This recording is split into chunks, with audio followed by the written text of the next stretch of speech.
Halo semuanya, welcome back. Selamat datang kembali di video lesson terbaru aku, masih di course tentang kegiatan ekonomi. Oke, kali ini kita udah masuk ke lesson kita yang ketujuh. Dan di lesson yang ketujuh ini, aku bakalan jelasin bahasan tentang salah satu kegiatan ekonomi, yaitu kegiatan produksi. Dan setelah di lesson 6 aku udah jelasin tentang kegiatan produksi itu apa, kayak gimana, dan fungsinya untuk apa. Kali ini yang bakalan aku jelasin itu adalah tentang faktor-faktor yang ada dalam proses produksi.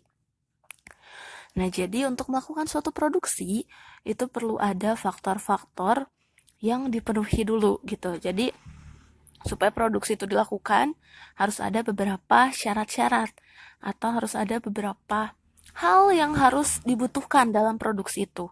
Nah, di sini bakalan aku jelasin. Jadi buat kalian yang mau tahu, langsung aja ditonton videonya sampai selesai. Dan jangan lupa juga untuk like, share, dan komen videonya. Oke, kita mulai aja. Jadi, ini adalah 4 faktor-faktor dalam proses produksi. Yang pertama itu sumber daya alam, sumber daya manusia, modal, dan kemampuan wirausaha. Nah, 4 hal ini adalah hal yang sangat penting dalam proses produksi.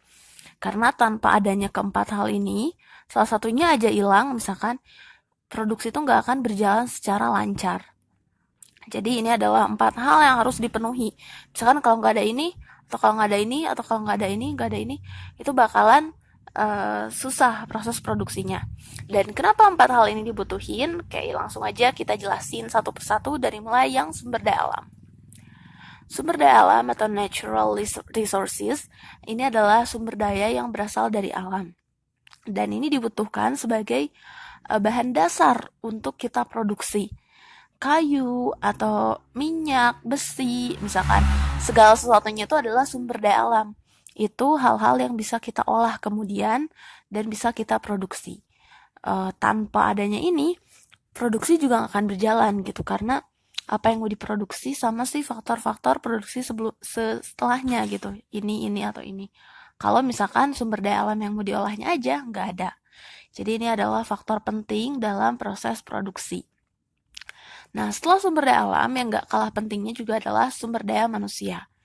Nah, sumber daya manusia di sini adalah tenaga kerja yang dapat melakukan proses produksi. Jadi setelah ada sumber daya alamnya, perlu ada juga sumber daya manusianya. Karena kalau misalkan sumber daya alam ada tapi nggak ada yang mengolahnya, itu sama aja gitu. Harus ada yang mengolahnya dulu. Nah, secara ekonomi kita punya klasifikasi terhadap tenaga kerja atau sumber daya manusia ini. Ada 3. Yang pertama ada tenaga kerja terdidik, ada tenaga kerja terlatih, dan ada tenaga kerja tak terdidik dan tak terlatih. Nah, tenaga kerja terdidik itu yang kayak gimana? Mereka itu adalah orang-orang yang mendapatkan ilmu profesinya itu didasarkan pada ilmu pengetahuan yang mereka dapatkan. Jadi lewat ilmu pengetahuan dan pendidikan formal. Contohnya di sini adalah guru, dosen, pengacara, hakim, dan lain-lain. Itu adalah profesi-profesi yang bisa diklasifikasikan sebagai tenaga kerja terdidik. Yang kedua itu adalah tenaga kerja terlatih.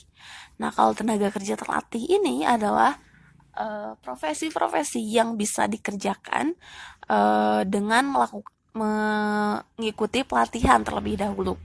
Contohnya kayak supir, tukang cukur, montir, dan lain-lain. Itu adalah tenaga kerja yang menggunakan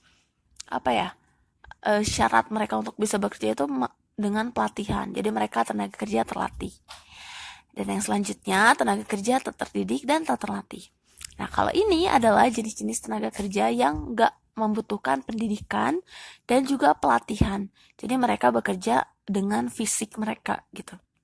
Contoh tenaga kerja dalam klasifikasi ini adalah kuli, tukang sapu, petani, dan lain-lain. Jadi itu adalah tenaga kerja yang masuk dalam kategori sumber daya manusia.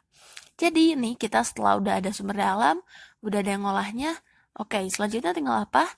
Selanjutnya adalah kita harus mempertimbangkan modal. Modal di sini adalah hal yang digunakan sebagai bekal untuk kita melakukan produksi.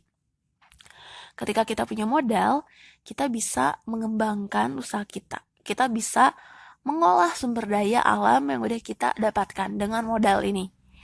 Nah, modal dalam ekonomi ini bisa dibagi berdasarkan klasifikasi tertentu.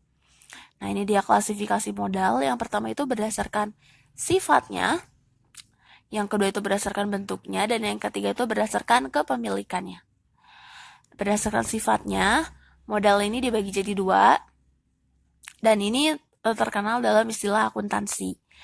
Modal lancar dan modal tetap, atau harta lancar dan harta tetap. Nah, modal lancar, apa sih modal lancar itu? Modal lancar itu adalah modal yang habis dalam sekali pakai. Sekali proses produksi itu langsung habis gitu sih modal tersebut. Sedangkan modal tetap adalah modal yang dapat digunakan dalam jangka panjang. Nah, misalkan contoh modal dalam industri makanan, misalkan masakan, catering. Contohnya itu misalkan modal lancarnya itu adalah bahan-bahan mentah yang dilakukan untuk proses produksi, kayak tepung, minyak, dan bahan-bahan lainnya. Sedangkan modal tetap ini dalam sebuah industri, misalkan industri catering, itu bisa jadi mesin kayak blender, mixer, microwave, dan lain-lain. Nah, itu masuknya ke modal tetap. Jadi itu dia perbedaan modal tetap dan modal lancar. Selanjutnya, berdasarkan bentuk, modal ini dibagi jadi dua, ada modal nyata dan modal abstrak. Modal nyata ini adalah modal yang bentuknya terlihat secara fisik, jadi kita bisa lihat secara fisik. Contohnya peralatan-peralatan, gedung, dan lain-lain. Sedangkan modal abstrak ini lebih nggak berupa fisik, tapi kontribusinya ada ketika melakukan produksi. Contohnya adalah merek dagang. Itu adalah salah satu contoh modal abstrak. Kemudian berdasarkan kepemilikan, modal ini dibagi jadi dua.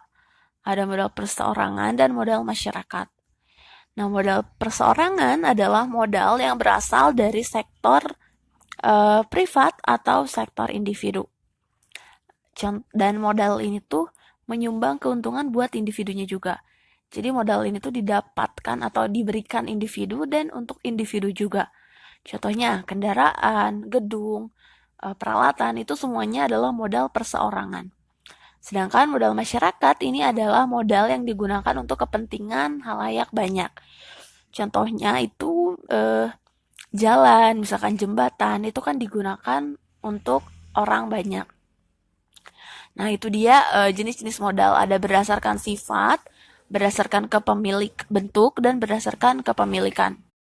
Nah, setelah modal, apa nih faktor produksi selanjutnya yang dibutuhkan dalam proses produksi? Nah, itu adalah skill wirausaha. Faktor-faktor produksi di atas yang udah kita sebutin tadi, itu nggak akan ada apa-apanya tanpa ada skillsnya. Ada teknik manajerialnya, ada teknik manajemennya, pengaturannya, dan promosinya, dan lain-lain. Itu semua dirangkum dalam ini, skill wirausaha atau entrepreneurship. Jadi, faktor produksi di atas yang udah ada dikelola oleh orang yang punya skills ini, kemampuan wirausaha ini, supaya bisa produksinya tuh optimal dan maksimal. Nah, itu dia faktor-faktor produksi yang sangat berkontribusi dalam kegiatan produksi dalam ekonomi. Sumber daya alam, sumber daya manusia, modal, dan kemampuan wirausaha. Dan semuanya ini berkaitan. Jadi nggak mungkin salah satu dari ini hilang. Contohnya misalkan ketika industri catering tadi, sumber daya alam yang didapatkan dari alamnya apa? Bisa mungkin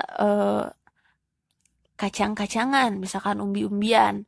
Nah, setelah umbi-umbian itu ada, itu nggak akan mungkin si umbi-umbian itu jadi dengan sendirinya, jadi masakan dengan sendirinya. Itu perlu diolah dengan bantuan sumber daya manusia. Nah, itu pun nggak mungkin ada ketika nggak ada, jadi cuma bahan mentahnya doang gitu. Nggak ada yang bisa alat untuk memprosesnya. Nah, makanya harus ada modal. Kemudian setelah jadi itu udah ada nih makanannya, udah ada jenis masakannya. Tanpa kemampuan wirausaha itu juga tetap hasilnya akan nol, karena proses produksi tadi itu akan gak akan optimal gitu, gak akan maksimal. Nah, makanya 4 faktor produksi ini saling berkaitan dan saling berkontribusi satu sama lain. Nah, oke, itu dia yang bisa aku jelasin tentang faktor-faktor produksi di lesson ke-7.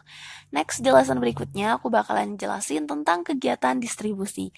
Jadi buat kalian yang mau tahu, langsung aja ditonton di video lesson aku sampai selesai. Dan jangan lupa juga untuk like, share, komen, dan subscribe YouTube channel dari Unacademy Indonesia. See you next time and goodbye.